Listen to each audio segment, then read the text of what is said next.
All right, welcome to the Explainer. Today, we're stepping into the glittering world of the ton to finally settle one of the internet's most passionate debates. You've got Canthony, Poland, Banofi. I mean, everyone has their favorite couple, right? And with all the buzz around season 4, the debate over which love story is truly the best has hit an absolute fever pitch. So, we're going to cut through all that gossip and do something Lady Whistledown herself could only dream of. We're using cold, hard data to crown the definitive best season of Bridgerton. No opinions, just numbers. Okay, let's get into it. Now, for a competition this grand, we need some rules. So we've set up 5 key data-driven metrics to judge every season. And yes, that includes the amazing prequel Queen Charlotte. Okay, so here's how we're going to do it. We'll look at the initial viewership, that big splash. Then we'll check its staying power in the Netflix top 10. We've got Rotten Tomatoes for the critics and the audience. And finally, the IMDb ratings. This covers all the bases. All right, the contenders are lined up, the metrics are set. Let's kick off this data-driven gauntlet and see which season made the biggest entrance. So, round 1 is all about that opening punch. How big was the debut? But we hit a snag right away. See, Netflix has changed how it reports numbers over the years. Sometimes it's hours viewed, sometimes it's total views, sometimes it's the first weekend, other times it's the first 28 days. It's a bit of a mess. Yeah, because we can't really do a fair apples-to-apples comparison here. We have to call this first round a draw.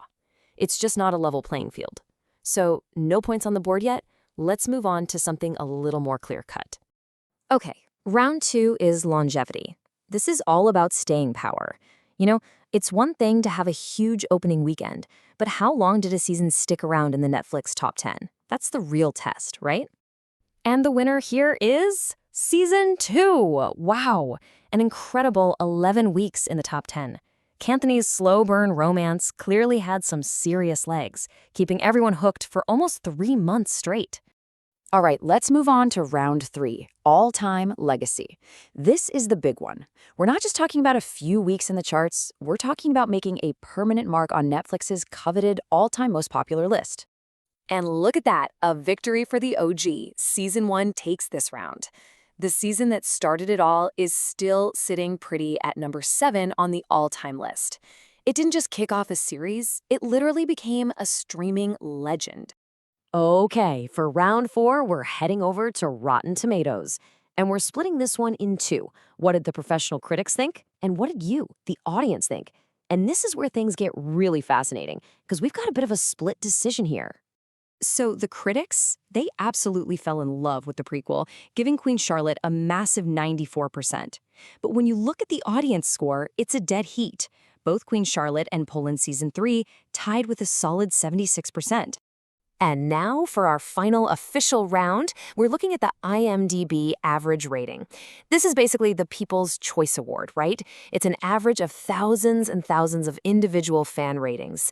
And trust me, this is where the story takes a twist. Whoa, a huge upset. Season 4 takes this round, and not just by a little bit, by a clear margin. Even though it's the new kid on the block, Banofi's story has clearly captured the hearts of viewers in a big way. Okay, so we've run through all 5 rounds, we've tallied up the scores, and the final results is something absolutely nobody could have seen coming. Seriously, not even Lady Whistledown. Get this, it's a 3-way tie, an exact 3-way tie. We ranked each season in each round, averaged the scores, and seasons 1, 2, and 3 all landed at 2.4. I mean, what are the odds? So how in the world do we break this deadlock and find our winner? Well, when the race is this tight, you have to bring in a tiebreaker. We need one last decisive metric to finally crown a champion. And we're calling this one the emotional payoff. What is it? It's the IMDb score for just the finale episode. Because let's be real, a romance lives or dies by its ending. If that final episode doesn't stick the landing, the whole season can feel like a letdown.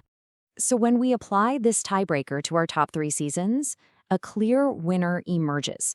It turns out one of these finales really delivered that satisfying conclusion for viewers, way more than the others.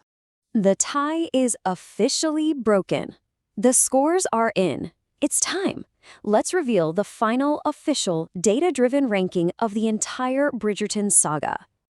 And there you have it, folks. In first place, Season 2. With that killer combo of staying power, all-time legacy, and the most satisfying finale, it just takes the crown. The data doesn't lie. Canthony reigns supreme. So what's the big takeaway here? Well, Season 2 is our champion, for now. But don't sleep on Season 4. Remember, it absolutely crushed the IMDb fan vote. As time goes on and its legacy numbers grow, it could easily start climbing up this list. And that leaves us with one last, very juicy question. A year from now, once Season 4 has had time to rack up its own legacy stats, will it actually dethrone our current champion? It looks like this competition is far from over. If you enjoyed this video, please like and subscribe to support. I'll see you next time.